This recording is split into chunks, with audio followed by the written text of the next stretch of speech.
Narito ang latest update sa nawawalang beauty queen na si Catherine Camilon na magpasa hanggang ngayon ay pinaghahanap pa rin. Mahigit isang buwan na ang nakakalipas. Mahigit ng isang buwan nang nawawala ang beauty queen contestant na si Catherine Camilon at posible umanong wala na ito. Sigaw ng mga sumusubaybay na netizens na dapat daw ay mapunta sa Senado o NBI ang kasong ito at tutukan ng mga senador lalo na si Senator Idol Raffy Tulfo para mabigyan ng kalinawan ang nangyaring ito kay Catherine at hindi maisang tabi at di magaya sa mga maraming kasong ganito na hanggang ngayon ay hindi pa rin nabibigyan ng hustisya. Lalo na at pulis ang nasasangkot sa kasong ito. Tanong pa ng mga karamihan ay kung bakit malayang nakakagala sa loob ng kampo at pinapayagan pa rin umano na gumamit ng cellphone. Narito ang samut-saring reaksyon at komento ng mga sumusubaybay na netizens tungkol sa kasong ito ng isang police major at ang inamin niyang karelasyon na isang beauty queen contestant, Catherine Camilon. Mula kay Michael Aroma, gaya nga ng mga komento ko nung nakaraan, mga pulis ang sangkot dito. At pulis din ang karelasyon ng biktima at private driver ang biktima. Tapos pulis ang mag-iimbestiga. Ang labo, di ba? Kung sa NBI nyo binigay ang pag-iimbestiga. Tsaka, no, driver ni Major ang nagsakay sa biktima. Common sense na si Major talaga ang mastermind ng pagkawala ng biktima. Bakit wala pa rin hustisya sa biktima? From Nelly, basta involved ang pulis sa case, asahan nyo malabo pa yan sa bulag. Papaikutin na naman dyan ang mga taong bayan. Tulad ng case ni Jovelyn Galiano. Biglang nagkalansay, ayan naman. Pag pulis magkamali, kinulong pero kakaibang kulungan yan. At 1 month na, hindi pa rin naiimbestigahan. From Sally Jimenez. Porki pulis ang suspect, tagal masolve ng kaso. Pero kung hindi yan pulis, malamang solve na agad yan. From Hazel Valerio. Pinapayagan nyo kasi gumamit pa rin ng cellphone. Natural, gumagawa mga galamay niya dahil binibigyan niya ng instruction para malinis lahat at pinatagbunan niya ng husto yung driver, bodyguard niya, nakasabot niya. Kung pangkaraniwang tao yan, matagal nang pinitpit yan para magsalita. Pero dahil kabaro nila at major pa, ayan, special treatment, di nga nakaselda at di kasama ng mga preso. From Rodolfo Espiritu. Hay nako, kung pulis ang may gawa at pulis din ang mag-iimbestiga, malabo yan. Taguan lang ng baho yan. Ipasa sa NBI yan, lutas agad yan. From Cecil Haas, big cover up. It's because he's a policeman. Crime does pay. Truth always comes out. Mula naman ito kay David Cyril. Nakakapagtaka talaga na pag-opisyal or nasa serbisyo, meron ibang karapatan na walang ordinaryo o mahirap na mamamayan. Kung ordinaryo o mahirap yan, pwede nang persahin. Meron talaga definition ang gobyerno sa mga kriminal, wala talagang patas na batas. Yan ang totoo. From Rosalie Blas, parang dinideny talaga. Bandang huli niyan, nakatakas na suspect at yung mga testigo isa-isa nang mawawala hanggang mabaliwala na ang kaso. From user QR3DJ3KQ, kabaro kasi. Kaya ang dami ng proseso kuno. Pero kung ordinaryong tao lang yan, Jack, haharasin na nila yung akusado para umamin. Di talaga katiwa-tiwala ang mga alagad ng batas sa Pilipinas. Watching from Japan. Mula kay Mary Louise Pion, sana lang nga malutas ang kaso ni Kabit. Mahirap kasi yan dahil pulis ang kalaban nila. Panig pa din ako dun sa tunay na wife. From Lodi Numanes, pulis ang involved, pulis din ang mag-iimbestiga. Kaya paikot-ikot lang investigasyon ng pulis. Dapat NBI na makialam dyan, wag na sa pulis na yan. From Malu Gafood, malamang kabaro nila yung suspect. Patatagalin yan hanggang makalimutan na ng mga tao. Alam na ng taong bayan yan, style nyo halatang halata. Mula ito kay Bicolana. Obviously, patay na talaga yan. Dahil nang nakita ng 2 witness ay duguan ng ulo. Malamang sa ulo yan binaril ni Major. Ang problema na lang ngayon ay kung saan nila yan ibinaon. Sana yung driver, bodyguard, lumabas na at magsalita. Total, accessory lang siya. Kaysa maunahan pa siya ng tauhan ni Major at tuluyan na siyang mabura sa mundo para malusutan ang karumal-dumal na ginawa nila kay Cassie. Nasaan po kayo si Major? Kasalukuyan po siyang under restricted custody sa headquarters po ng Police Regional Office 4A po dyan po sa Cab Vicente Lim po.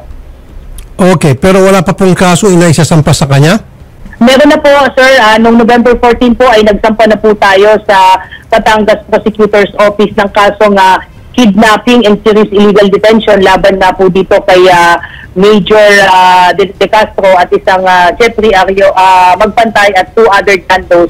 At iniintay na lamang po natin ilabas ng Prosecutor's Office sa Rafi yung resolution po.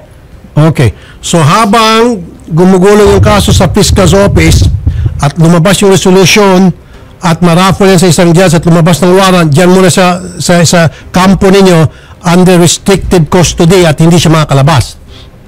Tama po, sir. At, Colonel, asahan ko na hindi po makatakas yan.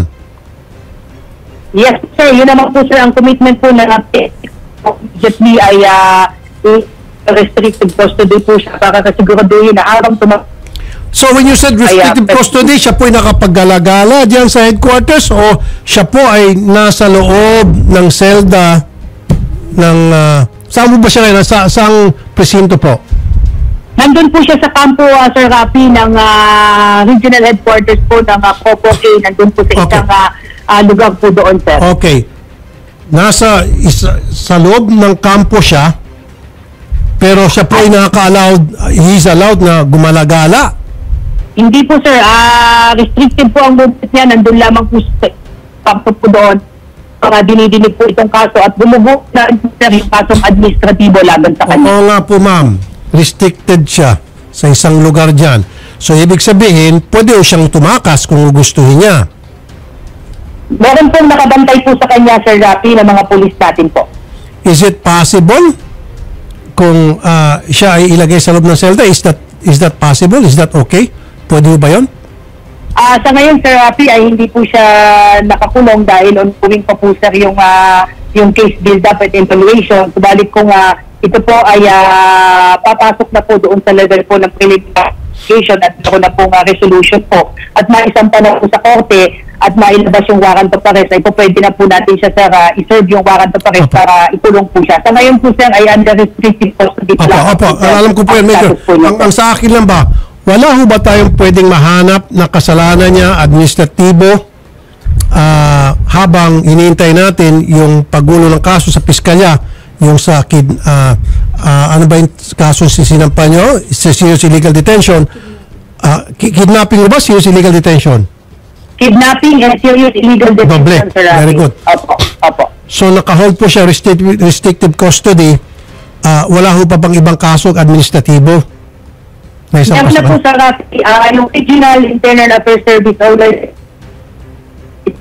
Which is? Yun po yung naging basehan natin sa Rafi kung bakit siya po ngayon ay under restricted custody. Po, grave offense po itong isinampang admin case sa kanya at criminal case. Kaya po restricted po siya, pagtunod po siya at binabantayan po ng ating kapulisan at po natin sa Rafi sa ating mga kababayan na hindi po ito makakaalis po doon. Opo, naintindihan ko po, Colonel. Pero ako po ay sigurista kasi. Gusto ko lang po maniguro na using that administrative case that has already been filed against him by the PNP, then baka pwedeng sa loob po siya ng selda. Maski sabihin natin, sariling selda lang niya, wala siyang kasamang ibang mga inmate doon, preso. Para sa sarili lang niya, and then sa loob siya ng selda at hindi siya makakalabas. Sige po, sir. Sasabihin po natin yan, sir, sa regional director po, sir, ng Proco kung possibility po na mailipat siya sa isang selda po habang dinidinig po ito. But as we speak po, we were assured, sir, by regional director po ng Proco na po, Colonel. Sige, mag-assure po si regional director. Pero pag nakatakas na, sasabihin lang, ay sorry, nakatakas, hindi namin ginusto yan, pero pasensya na. Wala na, tumakas na yung tao, tumago na.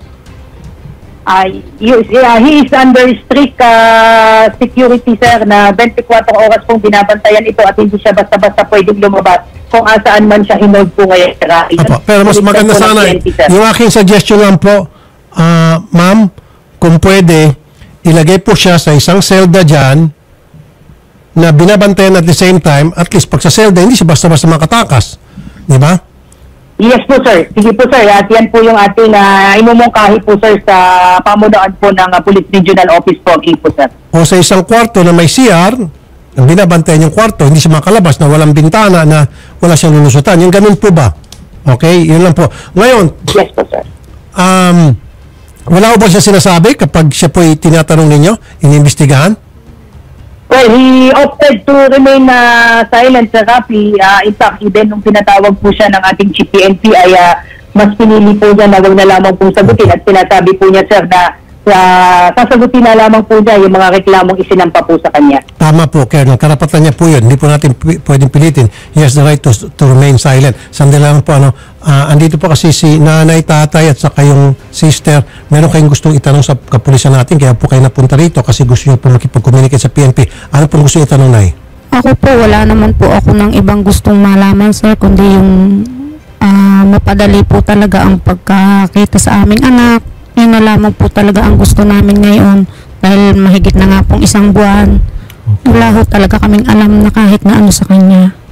Okay, Tay, meron kayong gustong itanong sa pulis natin, sa PNP? Tulad po ng sinabi ng asawa ko na sana po makapagtulungan na po sila para po madaling makita po ang aking anak.